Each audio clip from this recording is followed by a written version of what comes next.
tal? Muy buenas noches, bienvenidos a Noticias 22. Qué alegría estar con ustedes, qué gusto poder compartir un año más de cultura, un año más de información, de periodismo, y qué alegría también estar con todo nuestro equipo técnico, con mis compañeros Rafael García Villegas, Huemán Sin Rodríguez. Huemán, ¿cómo estás? ¿Qué tal?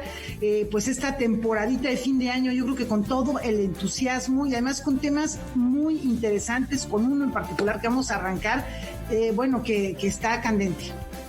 Así es, Laura, ¿qué tal? ¿Cómo estás? ¿Cómo están, amigos de Canal 22 de Noticias 22? Vamos a comenzar con la presencia de Pavel Granados, que ya está aquí con nosotros, quien es director de la Fonoteca Nacional. Rafael, ¿cómo estás? Mi estimado Hueman, mi querida Laura, qué gusto saludarlos, arrancando ya estas transmisiones en vivo de Noticias 22, y permítanme, me voy a tomar una licencia antes de saludar a Pavel Granados, reconocer y agradecer el trabajo de todo el staff de Canal 22 y del equipo de producción de la Dirección de Noticias de Canal 22 que encabeza Sergio Camus, a nuestros editores, a los productores que están en el primer frente de batalla ya, permitiendo que nosotros lleguemos hasta sus hogares. Muchas gracias a todos ellos. Y ahora sí, como bien refieres, mi querido Huemán Sin, Pablo Granados, ¿cómo estás? Director general de la Fonoteca Nacional. Tuviste una reunión esta mañana con el colectivo Fonoteca 3000. Hay varias inquietudes, hay varias preocupaciones. Por un lado están las contrataciones, por otro la preservación de este importante acervo de la memoria musical de México. Muy buenas noches. Muy buenas noches, Rafa, qué gusto saludarte. Saludarlos a ustedes. Platícanos, Pavel, ¿qué pasó en este encuentro? Sí, tuvimos en la mañana una reunión, ya nos la había solicitado el colectivo Fonoteca 3000. Son, sí, fundamentalmente esas dos inquietudes. Pues en primer lugar te diría, lo cual me parece muy importante remarcarlo, decirlo, lo estuvimos mencionando toda la mañana, el cuidado de las colecciones, 239 colecciones con las que cuenta la Fonoteca Nacional. Lo primero, es importante decir que todas están a salvo, están bajo buen resguardo. Ahorita la Fonoteca Nacional tiene cerradas sus puertas naturalmente por la contingencia sanitaria, de tal manera que ahorita todos los recursos de la Fonoteca están concentrados en lo esencial, que es la conservación de estas colecciones, de los documentos sonoros. Entonces, en cuanto comencemos, que será ya, a partir de hoy día 11, que estamos ya de regreso a labores en la Fonoteca, y aún en vacaciones, diariamente estamos monitoreando, estamos viendo, tomando lectura de la temperatura de la bóveda, la humedad, es decir, el acervo está diariamente monitoreado. En ese sentido, yo quiero decirle a los coleccionistas que tienen una tranquilidad en torno a las colecciones, y las personas que están ahora al cuidado del acervo de la Fonoteca también están diariamente al pendiente, ¿no? De tal manera que ahora, estamos en la Fonoteca en esta contingencia, están las puertas cerradas, y por esa razón tenemos unas actividades disminuidas, ¿no? Es decir, no estamos al 100% trabajando, y por esa razón nosotros estamos llamando ahorita a un sector de estos compañeros, naturalmente a los que están trabajando en la Fonoteca Nacional, y a las personas que están en capítulo 3000, están siendo llamadas para integrarse de manera escalonada, ¿no? No es posible ahorita hacer contratos al principio de año, dado que la Fonoteca estará cerrada. Entonces nosotros tenemos un plan para ir reabriendo paulatinamente la Fonoteca y poder ir abriendo las actividades. Por ejemplo, ahora no tendremos consulta del acervo, no tendremos ahorita actividades públicas, etcétera, ¿no? Entonces todas estas actividades se irán retomando con el paso de las semanas, de los meses, sobre todo sabiendo cómo se va a comportar el semáforo epidemiológico. Es decir, necesitamos ir teniendo este plan de reapertura, ¿no?, de la Fonoteca Nacional, y conforme esto pase iremos llamando a las personas que están en este colectivo. Algunas están en este colectivo, algunas no, pero iremos llamando a las personas que están en el capítulo 3000, ¿no? Pues se llama Fonoteca 3000. Pavel, esto significa que sí habrá una reducción finalmente en el salario, en las percepciones de algunas de estas personas que no podrán entrar por diversas razones que tienen que ver con la contingencia. Se verán sus percepciones laborales reducidas? Mira, eso es un tema a tratar conforme vayamos nosotros viendo cómo va evolucionando el año, porque no sabemos cuánto es cuánto es la posibilidad de trabajar, ¿no? ¿Qué tanto va a ser materialmente posible trabajar en la fonoteca?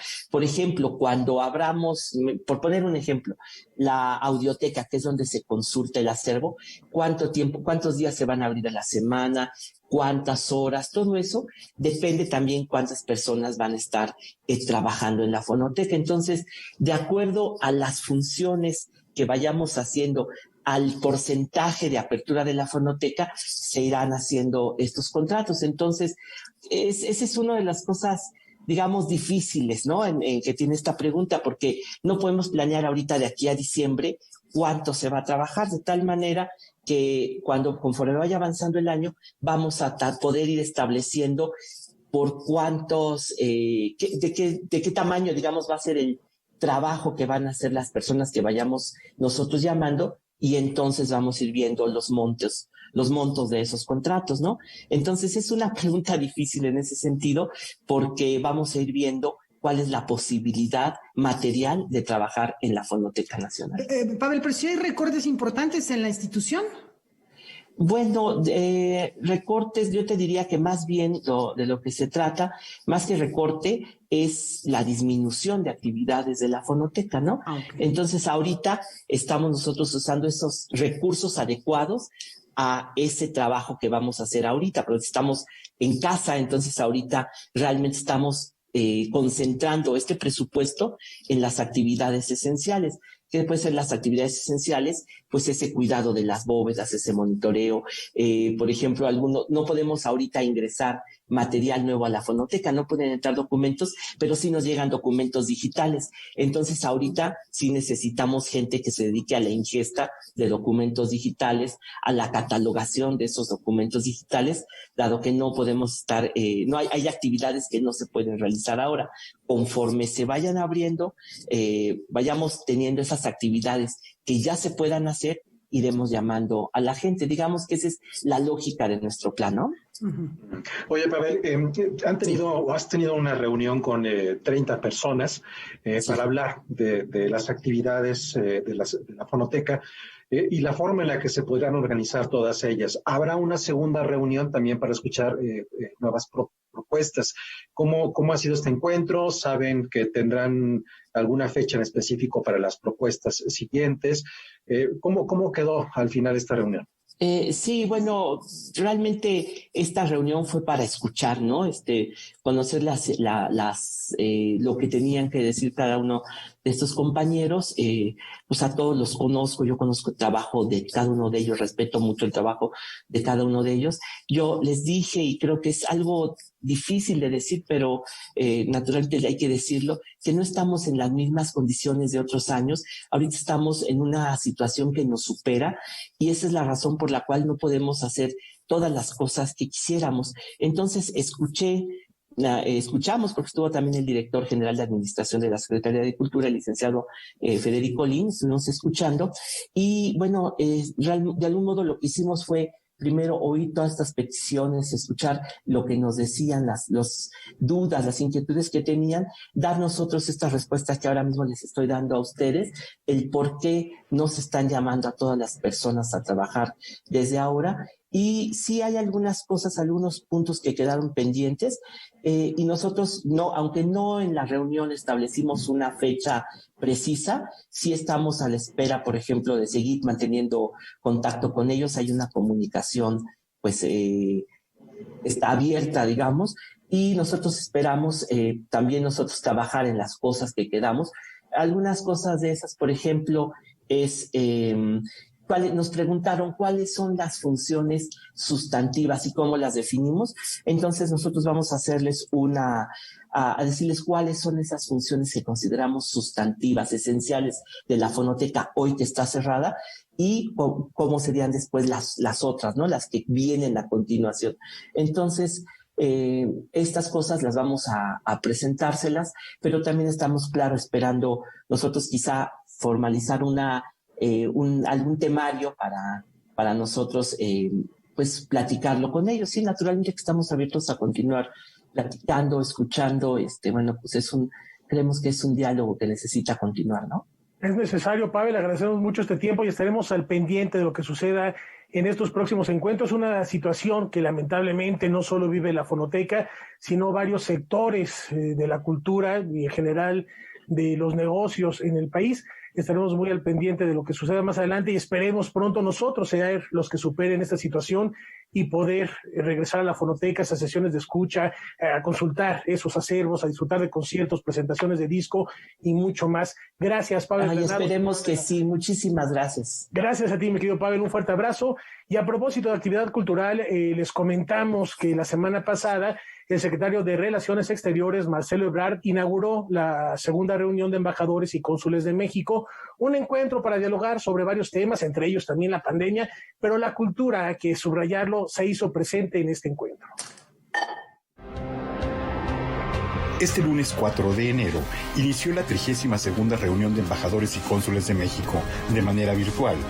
El canciller mexicano Marcelo Ebrard dio la bienvenida a los representantes del país en el exterior, recapituló algunos avances y tareas pendientes en la política exterior, como el combate a la pandemia, las vacunas, el tráfico de armas, el cambio climático y las relaciones de México con los Estados Unidos ante el cambio de administración. Definió las perspectivas para 2021 con un optimismo razonado. En el inicio de este encuentro, la secretaria de Cultura, Alejandra Frausto, se refirió a la cooperación entre la institución que encabeza y la Secretaría de Relaciones Exteriores. Se conformó el Consejo de Diplomacia Cultural. Quiero mandar aquí un saludo a mi querido amigo Enrique Márquez y a todos los consejeros que son parte de este destacado grupo de promotores de la cultura que tienen presencia e influencia internacional. La titular de la Secretaría de Cultura también se refirió a los más de 20,000 espacios culturales que se vieron obligados a cerrar ante la pandemia y la alternativa que ofreció para continuar con actividad cultural y el apoyo a los creadores. En una crisis como la que vivimos, aún en esta crisis tanto económica como sanitaria, la Secretaría de Cultura garantizó en todo momento los apoyos a la creación, en todo momento las becas a los artistas, en todo momento el apoyo al cine. Todos estos apoyos continúan sin pausa, sin reducción. Existen nuevos mecanismos administrativos para darlos de manera directa y transparente, pero no se ha cortado ni un peso a este rubro fundamental del apoyo a las artes. La presencia cultural de México en el mundo también fue mencionada a través de exposiciones que obtuvieron reconocimiento internacional. Vida Americana, los muralistas mexicanos rehacen el arte estadounidense 1925-1945, que se presentó en el Whitney Museum of American Art de Nueva York, así como la exposición de Remedios Varo en el Malva de Argentina. Quedan también en este año singular las aperturas de Olmecas y las culturas del Golfo, esta gran exposición en el Museo Quai Branly, Jacques Chirac en París, así como Aztecas en el Weltmuseum Wien de Viena, Austria. Por último, hizo mención de nuestro país como sede de una importante conferencia mundial en 2022. Hemos logrado impulsar la candidatura por parte de México para ser sede de la Conferencia Mundial sobre Políticas Culturales Mondiacult en el 2022. Se están reconfigurando las políticas culturales, los paradigmas se han roto y justamente este espacio en donde las culturas vivas de los países, la diversidad y la importancia del otro se pondrá en el centro para generar políticas culturales más justas, más democráticas, más generosas. Noticias 22, Víctor Gaspar. Antes de la pausa queremos informarles que la Secretaría de Cultura del Gobierno de México nombró al licenciado en Gestión Cultural Daniel Miranda Cano como nuevo coordinador nacional de teatro, en sustitución de Marisa Jiménez Cacho, quien fungió como titular hasta el pasado 31 de diciembre del 2020. Daniel Miranda es miembro fundador de la compañía profesional Telón de Arena. Ha participado en más de 50 espectáculos en diferentes áreas, ya sea como productor, iluminador y gestor de actividades culturales. Anteriormente se desempeñaba como coordinador de auditorios municipales y actividades culturales en Ciudad Juárez, por lo que cuenta con una amplia experiencia en el diseño e implementación de políticas culturales. Daniel Miranda Cano asumirá la titularidad de la coordinación a partir del próximo 1 de febrero de este año en curso. Con esta información hacemos una pausa, volvemos con más aquí en Noticias 22.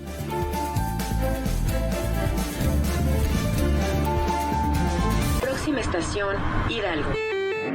Ricos tamales, Oaxaca. Si reconociste estos sonidos, tienes corazón chilango. Por eso, si conoces a alguien originario de la Ciudad de México que reside en el extranjero, avísale que tramite su credencial para votar para elegir a la primera figura de diputación migrante de la Ciudad de México en las elecciones 2021. Más información en www.ism.mx y www.votochilango.mx. Pero te peinas, ¿eh? En 30 años, millones de personas nos hemos peinado para la foto y hoy somos parte de un padrón electoral confiable.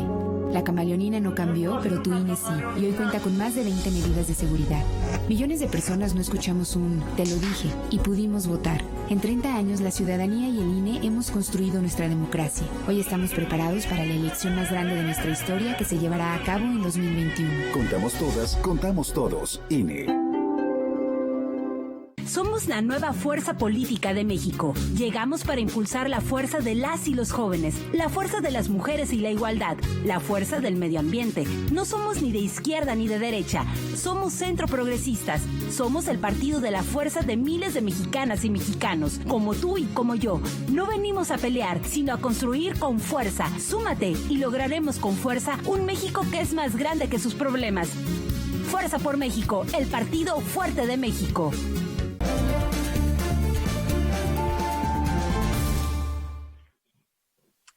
Saludamos a Laura Regis en la interpretación de la lengua de señas mexicana. Gran año también para ti, querida tocaya. Y bueno, pues a un año del primer fallecimiento por coronavirus, ¿cómo se vive la pandemia en nuestro país? ¿Cómo van las cosas? ¿Qué dice la Organización Mundial de la Salud ante la creciente ola de contagios en todo el mundo? Karen Rivera nos actualiza la información, nos platica. Inició el 2021 y con él un nuevo año para la pandemia causada por el coronavirus SARS-CoV-2. El ánimo es optimista. De acuerdo con la Secretaría de Salud, en México ya se aplicaron más de 74,000 vacunas al personal médico que atiende a pacientes con la enfermedad COVID-19. La realidad es alarmante. En los primeros días del mes se observaron las cifras de contagios más altas en la capital del país. Los datos oficiales registrados hasta el 10 de enero arrojan que México suma 1.534.039 casos, con un promedio de más de 500 fallecidos por día y con 133.706 muertos documentados. La alarma no solo es a nivel nacional. La Organización Mundial de la Salud reportó el 8 de enero 437,000 nuevos casos en el continente americano, la segunda peor cifra diaria en la región. La Universidad Johns Hopkins comunicó que más de 90 millones de personas en todo el planeta han padecido COVID-19 y más de 1.930.000 han perdido la vida. Estados Unidos se mantiene como el país más afectado con 21 millones de casos, seguido por la India y Brasil. La lucha contra la enfermedad no se detiene porque tampoco se detienen los factores de riesgo, entre ellos las nuevas variantes del SARS-CoV-2 consideradas más contagiosas y detectadas en Reino Unido y Sudáfrica. La primera de ellas, conocida como B117, cepa con 23 mutaciones respecto a la que apareció en la ciudad china de Wuhan en diciembre de 2019, se convirtió en la variante predominante en Londres en apenas 3 meses. México ya confirmó al primer portador de esta cepa, un paciente de 56 años de nacionalidad británica que viajó a Matamoros, Tamaulipas. Frente al panorama, las vacunas que pasaron las pruebas de efectividad, como la de las farmacéuticas Pfizer-BioNTech, son consideradas el inicio de un ciclo de esperanza. La Organización Mundial de la Salud estima un tiempo de 6 meses para que los contagios diarios por coronavirus comiencen a descender a nivel global gracias a la vacunación. Sin embargo, enfatiza en que el propósito inmediato de la inoculación es el de salvar vidas en la población con más riesgo, ya que no se dispone de dosis suficientes para todos los habitantes. En México, el Plan de Vacunación Nacional tiene como meta concluir la inmunización de sus habitantes en marzo de 2022.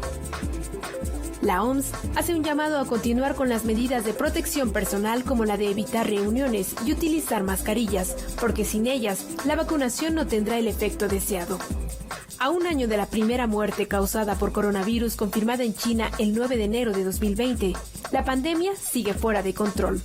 A pesar de los esfuerzos médicos para controlarla y de los científicos para atacarla, su origen es una incógnita. En consecuencia, la economía mundial sufre un descalabro y el sistema de salubridad muestra la urgencia de robustecerlo. Como urgente es el llamado a cuidarse y a poner en práctica una relación amigable con el planeta. Noticias 22, Karen Rivera. Bueno, la reflexión ahí está, la pandemia todavía no termina, hay que ser pacientes, hay que ser muy inteligentes y conscientes de los tiempos que vivimos. Quédese en casa si no tienen que salir, usen cubrebocas y por favor sigan todas las medidas sanitarias para que este impasse sea lo más breve y que pronto podamos volver a lo que sea que hubiéramos llamado normalidad antes de este primer caso. Y a propósito de coronavirus, le enviamos un abrazo muy fraterno y muy cariñoso a nuestra compañera, periodista cultural, Saraí Campech, pronta resignación y pronta recuperación. Y en otros temas, a través de vinculación cultural, el gobierno federal se enlaza con las 32 entidades federativas de nuestro país y establece las políticas culturales para abordar las labores que se realizaron a lo largo del año pasado. El equipo de Noticias 22 tuvo la oportunidad de conversar con su titular.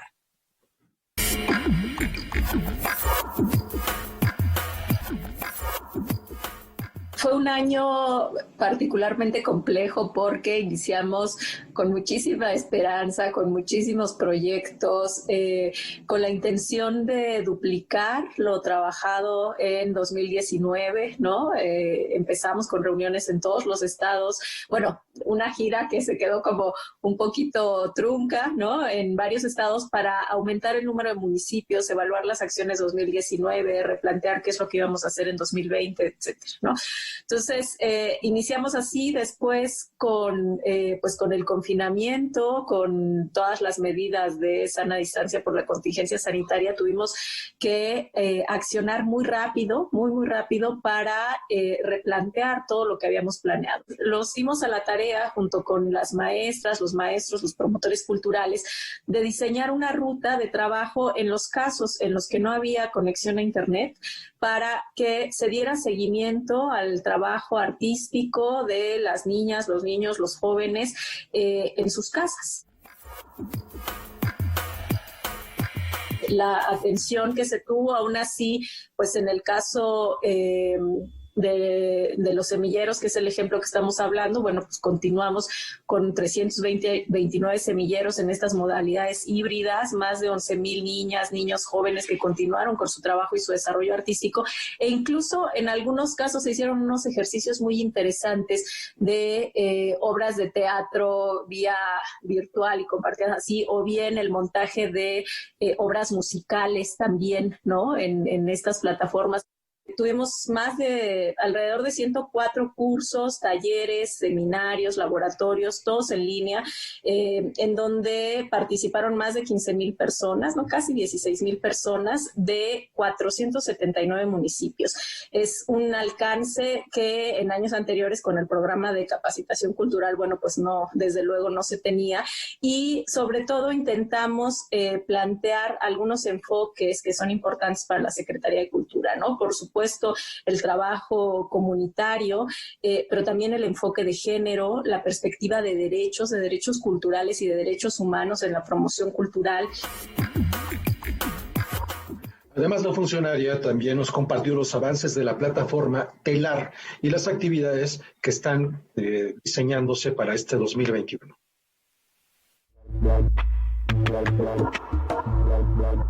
Yo creo que un lograzo para la Dirección de Vinculación Cultural fue el lanzamiento o la apertura para el cuestionario de la plataforma TELAR, ¿no? Que es la plataforma para el registro de agentes culturales.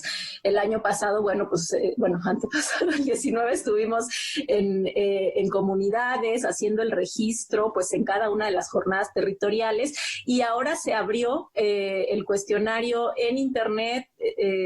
Llegamos a aproximadamente a casi 30,000 agentes culturales registrados. Hubo ya un primer informe que analiza los datos que se han obtenido de ese registro, y que son datos muy, muy crudos, muy, muy fuertes, ¿no? De la situación y de las condiciones en las que se desarrolla la actividad cultural en México, las desigualdades, ¿no? Con las poblaciones indígenas, con las mujeres, con el tipo de actividades que desarrollan unos y otros grupos. Y bueno, finalmente, ya nada más para terminar con las acciones de la dirección, el recurso que se otorgó a través del apoyo a instituciones estatales de cultura de la IEC fue un recurso importantísimo para la comunidad cultural y artística, porque se abrieron más de 270 convocatorias para apoyos directos a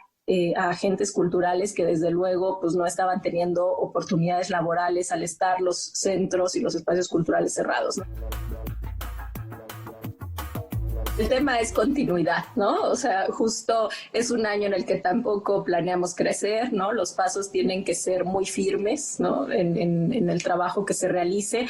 La continuidad en las acciones, o sea, el terreno ganado en lo digital, ¿no? A toda la gente que se ha involucrado y demás, pues es un terreno ya ganado que no dejaremos, ¿no? Lo ha dicho nuestra secretaria también, y en el caso de vinculación cultural, pues es algo que tenemos muy, muy claro. Todas las acciones de formación, capacitación, intercambio de saberes, pues continuarán de manera muy, muy, muy fluida, muy constante y muy potente. Y entonces creo que esa capacidad de adaptarnos, y de todo lo que hemos conversado y de todo lo que hemos tallereado, ¿no? Y de cómo continuar trabajando en estos escenarios, pues es lo que nos va a dar la pauta para el trabajo en este año, ¿no? Entonces, continuamos con todo lo que hemos trabajado este año. Lo que la palabra en efecto es continuidad y adaptación. Y en el caso del programa de cultura comunitaria, bueno, pues seguiremos en esta modalidad híbrida. Bueno, cuando regresemos de la pausa vamos a platicar de otro programa importante de la Secretaría de Cultura, Alas y Raíces. Mucha atención a los y las jóvenes escritores menores de 16 años. Ya van a ver de qué se tratan. Volvemos.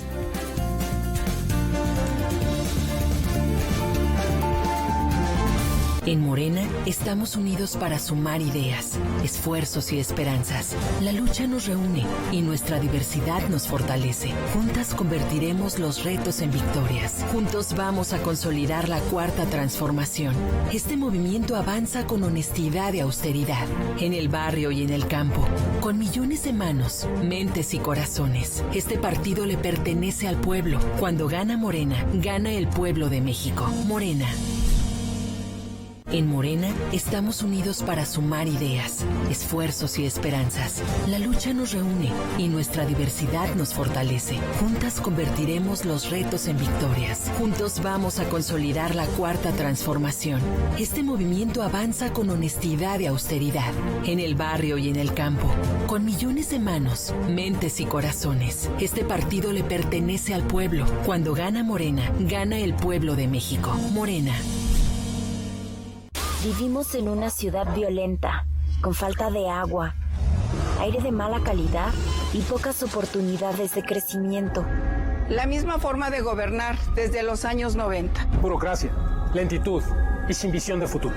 Cambiemos la forma de pensar, con gente nueva, ideas nuevas y muchas ganas de hacer bien las cosas. Podemos y debemos vivir mejor, por una ciudad moderna, innovadora e incluyente. Sí hay de otra.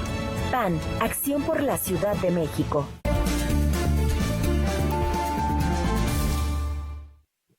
Ya lo anticipaba Laura antes del corte. Alas y Raíces nos comparte un balance de lo que fue el 2020 y también nos plantea cuáles son las visiones, las perspectivas para este 2021. Durante el año 2020, la Secretaría de Cultura, a través de Alas y Raíces, realizó 8.041 actividades y contó con 1.179.000 asistentes. Fueron actividades vinculadas con los consejos e institutos culturales de las entidades del país. Debido al confinamiento, se utilizaron herramientas tecnológicas para llegar a los públicos infantiles y ofrecer actividades como viernes de conciertos, domingos de teatro, hospitalarte, las cápsulas de vitamina C, tiempo de sembrar poesía, la Gaceta Digital en mi casa, así como contenidos en video para estimular las habilidades y la creatividad a través de talleres, presentaciones artísticas y exposiciones. Estuvimos alimentando también los contenidos de la SEP para el programa Aprende en Casa 2. Todos los contenidos o la mayoría de los contenidos culturales pues los aportamos desde la Coordinación de Desarrollo Cultural Infantil con los narradores orales, con los talleristas, con los artistas, y es una de las maneras pues de garantizar los derechos culturales en estos tiempos difíciles, ¿no? A través del alcance de la propia SEP. Este trabajo tendrá continuidad y se sumarán convocatorias durante el año 2021. La primera parte del año, ¿no? Yo supongo que el primer semestre, mientras avanza toda la campaña de vacunación y que podemos pues pensar en retomar las actividades presenciales, pues retomaremos sin duda varios de estos proyectos, ¿no? Si es que los estados lo permitieran, pues podríamos empezar a lo mejor con todos los protocolos de cuidado, hacerlo de manera presencial, y si no, pues hacerlo de manera virtual. Para este año se contempla una convocatoria de literatura escrita por menores de 16 años para crear una nueva colección. En otro sentido, vendrá una nueva convocatoria de Alas de Lagartija, ¿no? Otra vez, para que la gente nos envíe sus materiales, para que niñas, niños, bueno, a partir de 16 años es que estamos convocando. La formación en ese sentido, vamos a tener este año un encuentro con artistas de diversos estados de la República. Se va a hacer la invitación para que se sumen, con enfoque, con perspectiva de género, y lo mismo en materia medioambiental. Con estos programas culturales se atiende bajo los ejes de inclusión, equidad, identidad y diversidad a la infancia como creadores y participantes activos de la vida cultural en el país. Quedan las actividades, la mayoría de las actividades están ahí en el canal de YouTube. Si buscan Alas y Raíces Cultura, o en la propia plataforma de la Secretaría de Cultura, Contigo en la Distancia. Alas y Raíces. Noticias 22, Óscar Cortés. Te invita. Y ahora vamos con otra información. La Lotería Nacional y el Instituto Nacional de Antropología e Historia nos invitan a dar un recorrido por la República Mexicana a través de los nuevos billetes de lotería.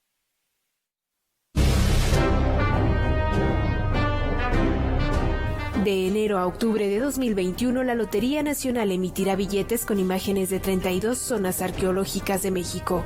En colaboración con la Secretaría de Cultura, el Instituto Nacional de Antropología e Historia, la Unión de Secretarios de Turismo del país y la Coordinación de Memoria Histórica y Cultural de México, la institución de sorteos invitará a la población a realizar un recorrido por los rostros de antiguos asentamientos urbanos representativos de cada entidad federativa y a participar por un premio millonario.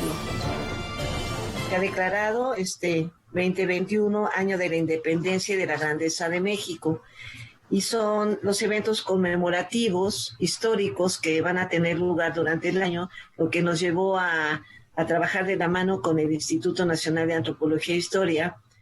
Y en ese sentido le pedimos a cada secretario de Turismo estatal que pues nos indicara cuál es la zona arqueológica actualmente más importante para ellos en términos de accesibilidad, de visitas, etcétera, y de la mano con el INAH se fueron diseñando todas y cada una de las opciones. Tenemos Altavista en Zacatecas, tenemos Chichén Itzá en Yucatán, obviamente, Zempoala en Veracruz, Cacazla, Xochitecatl en Tlaxcala, Huachimontones, que son zonas que no solemos escuchar, Huachimontones en Jalisco. A estas zonas se suman espacios como Balcón de Moctezuma en Tamaulipas, El Cerrito en Querétaro, Tula en Hidalgo, el Templo Mayor en la Ciudad de México, Monte Albán en Oaxaca, Vallecito en Baja California y el Tepozaf en Aguascalientes. Imagen con la que se realizará el último sorteo el 15 de octubre. Se trata de que todos sepamos que en todos los estados de la República se pueden visitar zonas arqueológicas interesantísimas. Hemos sido muy cuidadosos, ha sido un trabajo, digamos, artesanal prácticamente, cuidar las imágenes, cuidar estos espacios.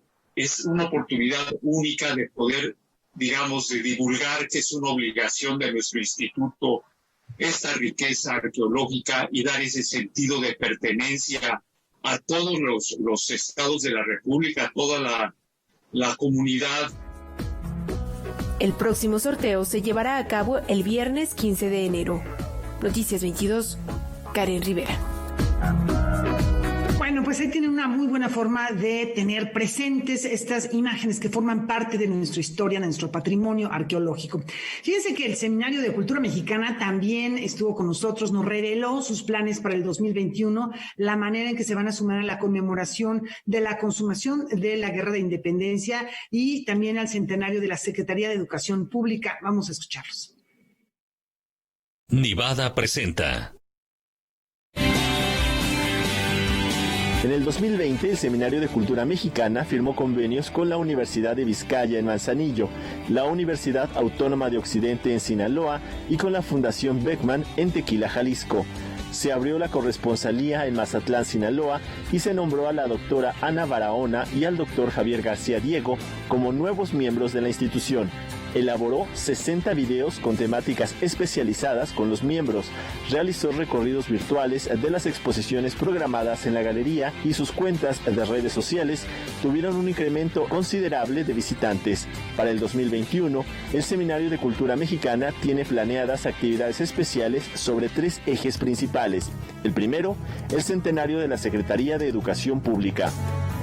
100 años de la SEP, pues es hacer una evaluación de lo que ha sido la educación pública, cuáles fueron sus principios, sus orígenes, los aportes, realmente cuestiones sumamente significativas y vanguardistas durante la primera mitad del siglo XX, y después cómo lamentablemente se ha venido diluyendo, ha perdido esa calidad que todos quisiéramos, cuál es la situación actual y qué perspectivas hay. Lo que queremos es vincularlo mucho, sobre todo con José Vasconcelos. José Vasconcelos, como un pionero, fue el gran promotor de la educación pública en México, rector de la Universidad Nacional Autónoma, promotor de, él fue la iniciativa del Seminario de Cultura Mexicana fue de José Vasconcelos. Otra conmemoración que generará muchas reflexiones será la fundación de Tenochtitlán, la conquista y la independencia. Pero un poco profundizar más también, siempre vinculado con la cultura, ¿no? La independencia y la cultura, ¿no? O sea, ¿qué significó la independencia? ¿Qué impactos tuvo sobre la cultura? Donde sí va a haber polémica, y quizá va a ser fuerte, eso va a ser muy interesante, es en este aniversario forzado que se ha hecho sobre la conquista, ¿no? Ahí sí tenemos un ponente extraordinario que es Eduardo Matos, que ha estado muy crítico, y ahí sí le vamos a dar la palabra a él y a quienes saben, o Leonardo López Luján, que también está en el Colegio de México, el Colegio Nacional, pero armar ahí una buena polémica con esta fecha que se siente muy más que forzada. De mejorar la situación sanitaria, a finales de año esperan realizar de manera presencial en la ciudad de Orizaba, en Veracruz, el coloquio nacional con el tema de las desigualdades en nuestro país. Existen varios subtemas: la desigualdad económica, la desigualdad social, la desigualdad territorial, física, es decir, en cuanto a la arquitectura, en cuanto al espacio, el urbanismo, ¿no? Entre las ciudades, ¿no? La ciudad física, la desigualdad de género, la desigualdad étnica y racial, que es otro de los temas fuertes también en nuestro país, y la desigualdad en la salud, no en los servicios de salud, y la desigualdad en el acceso a la cultura y a la educación. Entonces son como 7 temas, ya están definidos, tenemos los responsables en cada una, ¿no? La desigualdad jurídica, entonces tenemos los responsables desde Sergio García Ramírez, Rolando Cordera, Clara Hussitman, o sea, ya ahí están los responsables de cada una de las áreas, ¿no? Para poder tener y convocar en el interior del país a las miembros de las corresponsalías para que hagan sus aportes, porque contamos con miembros muy destacados en el interior de la República. Esto será a lo largo del año, pero a finales de enero, el Seminario de Cultura Mexicana ofrecerá un foro sobre vacunas, con el cual busca informar a partir de datos científicos y prepara nuevos títulos de su colección para niños. Noticias 22, Alberto Aranda. Es momento de hacer una brevísima pausa. Tenemos mucho más aquí en Noticias 22.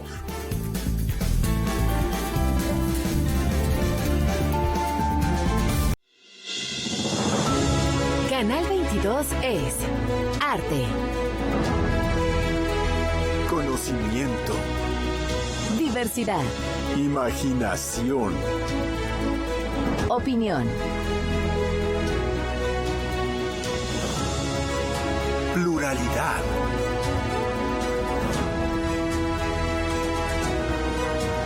Diversión. La revista Telemundo Cine posicionó a Canal 22 como el canal de televisión abierta de mayor preferencia por los líderes de la industria audiovisual en México. Asimismo, el Reuters Institute de la Universidad de Oxford, Inglaterra, ubicó a Canal 22 como la televisora más confiable del país. Anúnciate y sé parte de la comunidad de Canal 22. Comercial @canal22.org.mx.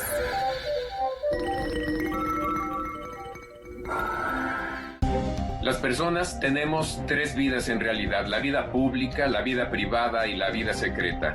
Elena Poniatowska tuvo acceso casi a la totalidad de las vidas de Carlos Monsiváis, un pensador de acción y reflexión, un cronista que nos contó el cuento de la verdad. Acerquémonos a él a través de Elena Poniatowska aquí, en Debate 22. Hoy, 21 horas.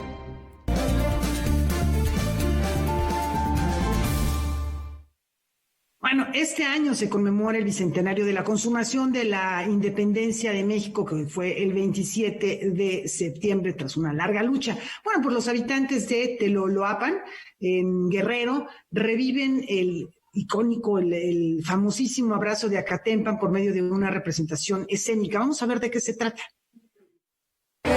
Señor General Guerrero, le mandé distintas cartas las que no me ha contestado. Este fin de semana, siguiendo los protocolos y medidas sanitarias dictadas por las autoridades de salud, se celebró en el municipio de Teloloapan, Guerrero, la representación escénica del Abrazo de Acatempan, célebre capítulo de la historia nacional ocurrido el 10 de febrero de 1821, en el que Agustín de Iturbide y Vicente Guerrero sellaron con un abrazo histórico la reconciliación entre las fuerzas virreinales y el ejército insurgente, dando inicio al proceso de consumación de la independencia de México. Si bien el encuentro entre ejércitos realista e insurgente ocurrió un 10 de febrero, los habitantes de Teloloapan llevaban a cabo la representación un mes antes, debido a que es la fecha de la primera carta enviada por Agustín de Iturbide a Vicente Guerrero. Anualmente, la representación coordinada por la Presidencia Municipal de Teloloapan y el Comisariado de Acatempan inicia en Teloloapan recreando la partida del ejército realista hacia Acatempan, lugar en el que se encontraba Vicente Guerrero y su tropa, y culmina en este municipio con la unión de ambos frentes. Asimismo, la escenificación cuenta con la participación de los Diablos de Teloloapan, tradición guerrerense que evoca la estrategia militar llevada a cabo por Pedro Ascencio de Alquicirias, brazo derecho de Vicente Guerrero, cuyas tropas propinaron sendas derrotas al ejército realista años antes del abrazo de Acatempan. Los Diablos, hombres vestidos con cueras de gamuza de venado, chicotes y máscaras talladas en madera de colorín, constituyeron una efectiva estrategia para ahuyentar a los realistas ante la presencia de lo que consideraron entidades diabólicas. Con información y texto de César H. Meléndez, Rodrigo Peredo, Noticias 22. Y ahora vamos a conocer algo sobre el premio de ensayo Pedro Enríquez Ureña. La Academia Mexicana de la Lengua ha dado a conocer al ganador de la 7ª edición de este premio internacional, un galardón que desde 2014 reconoce la trayectoria de quienes han contribuido al enriquecimiento del español. Propuesto por la Academia Argentina de Letras, Santiago Kovadlov gana el 7º Premio Internacional de Ensayo Pedro Enríquez Ureña. La labor del filósofo argentino se extiende también por la historia, la poesía, la política y el periodismo, además de su trabajo de traducción en lengua portuguesa. Santiago Kovadlov habla de la poca popularidad del género ensayístico. La relativa impopularidad del ensayo no es sino la relativa impopularidad del pensamiento. Y esto es inquietante. Es inquietante en dos sentidos al menos. En primer término, porque implicaría una cierta indiferencia hacia lo que es la conceptualización de nuestra experiencia como seres sociales, políticos y hasta metafísicos, diría. Y en segundo lugar, porque me parece que implicaría esa relativa indiferencia un desconocimiento de las configuraciones múltiples que toma la idea de la belleza en la literatura. El jurado del premio estuvo conformado por Gonzalo Celorio, Margot Glantz, Felipe Garrido, Rosa Beltrán y Silvia Molina. El filósofo reflexiona sobre la proyección del ensayo, pero también de la pérdida que el género ha tenido en el terreno académico y literario. Que el periodismo contribuye a veces a la difusión del ensayo breve e introduce en el campo de la reflexión política, social y cultural la presencia de ensayistas que le devuelven al género algo que es fundamental, que es la singularidad de una voz. La singularidad de una voz. Y también en ese sentido México ha aportado figuras notables y las aporta. También creo que la impopularidad del género proviene del hecho de que ha sido un género que, creado por una de las voces más singulares de la historia de la literatura, como ha sido Miguel de Montaigne, fundador del género del ensayo, terminó el ensayo cediéndole su lugar o viendo su lugar invadido y poseído por la monografía universitaria. Fue perdiendo características, digamos, de expresividad subjetiva para brindarle más lugar a la presunción de un enunciado científico. Bajo la concepción del autor, realidad y lenguaje son una dicotomía que le impone a este último una constante reinvención, una lucha por aprender el pensamiento. Lo real y el lenguaje no son sinónimos, ni pueden ser homónimos. La palabra se aproxima a lo real sin atraparla, sin colonizarla de manera definitiva desde el punto de vista filosófico. Las cosas siempre se burlan del afán colonizador del lenguaje y hay un residuo de ellas que excede el campo de la enunciación y nos recuerda permanentemente que la verdad que con el lenguaje logramos alcanzar no abarca la totalidad de lo real, suponiendo que lo real sea una imponderabilidad última. Fiel a su convicción por la filosofía, la cual comenzó a temprana edad, Santiago Kovadlov habla de la importancia del diálogo que esta disciplina promueve. La filosofía promueve una ética de la convivencia que encuentra su expresión fundamental en lo que el diálogo tiene de ineludible. No un diálogo que consista en necesariamente alcanzar una convergencia que elimine uno de los dos puntos de vista, pero sí que le haga lugar a ambos y permita que ambos puedan escucharse como proveedores de verdad. Para lo cual será necesario entonces, por ejemplo, desde el punto de vista político, que alcancemos consensos. Noticias 22, Víctor Gaspar. Y seguimos hablando de literatura, de grandes escritores. Antonio Gamoneda, seguramente le suena el nombre, Premio Cervantes en 2006, uno de los grandes exponentes de la poesía española de la denominada generación de los 50. Ahora se ha hecho acreedor al Premio Manuel Acuña, que otorga la Secretaría de Cultura de Coahuila. El poeta español Antonio Gamoneda es el ganador del Premio Internacional Manuel Acuña de Poesía en Lengua Española 2020 en la categoría de trayectoria poética. El galardón lo otorga la Secretaría de Cultura de Coahuila a través de su Dirección de Cultura Escrita y de la Feria Internacional del Libro del Estado, y su objetivo es reconocer a quienes con su trabajo contribuyen a enriquecer el patrimonio cultural universal. Y este enorme esfuerzo que se hace con una inversión 100% estatal no solamente tiene que ver con nosotros celebrar a la poesía, sino con reconocer la obra de personajes fundamentales en la cultura escrita, no solamente en idioma español, sino universal, en este caso el maestro Antonio Gamoneda, lo cual nos permite, bueno, pues dar un mensaje, ¿no?, al mundo, dar un mensaje en este momento tan complejo. Esta es la 8ª edición del reconocimiento, que consta de una bolsa general de $100,000 y que en 2019 se dividió en 2 categorías, la de trayectoria poética y la de obra inédita. El autor de libros como Sublevación Inmóvil y también ganador del Premio Cervantes en 2006 fue postulado por la editorial cubana Set de Belleza y fue el seleccionado de 10 propuestas. En la dictaminación participaron 5 poetas, es decir, un jurado integrado por 5 especialistas.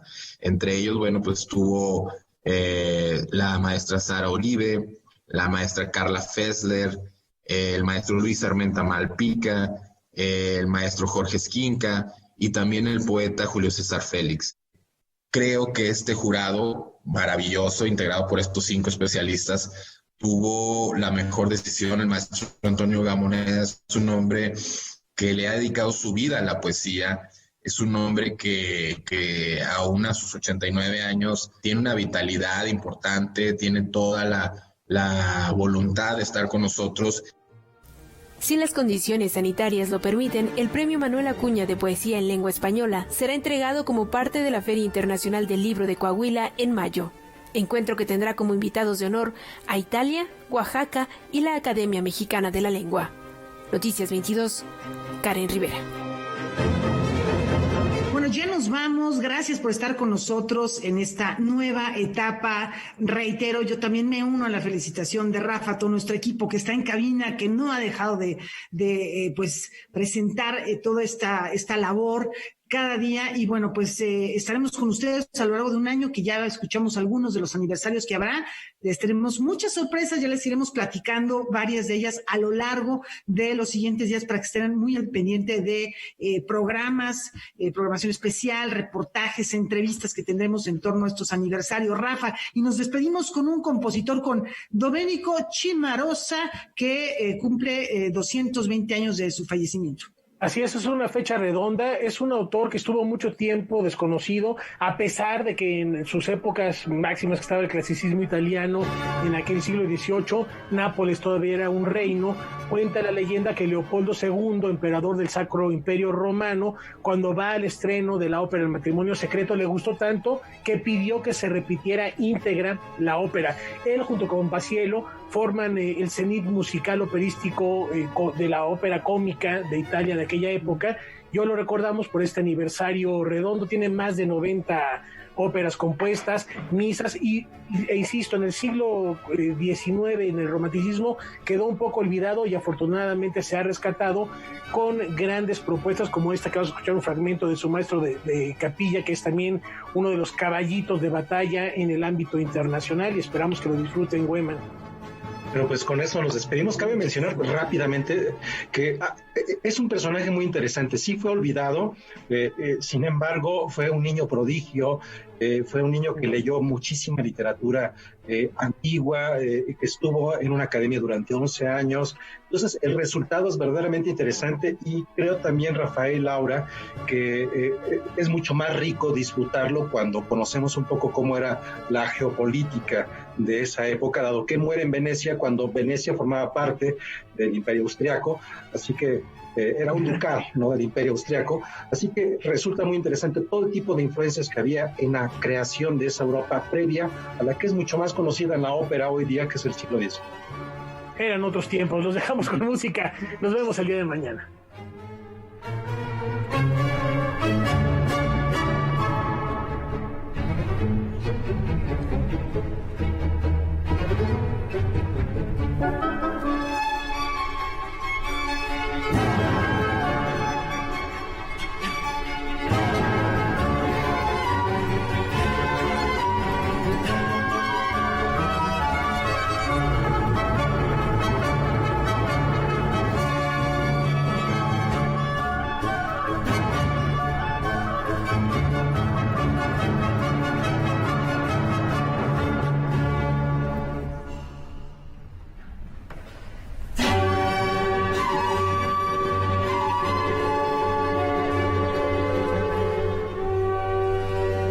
Se mi danno il permesso, un'aria canterò.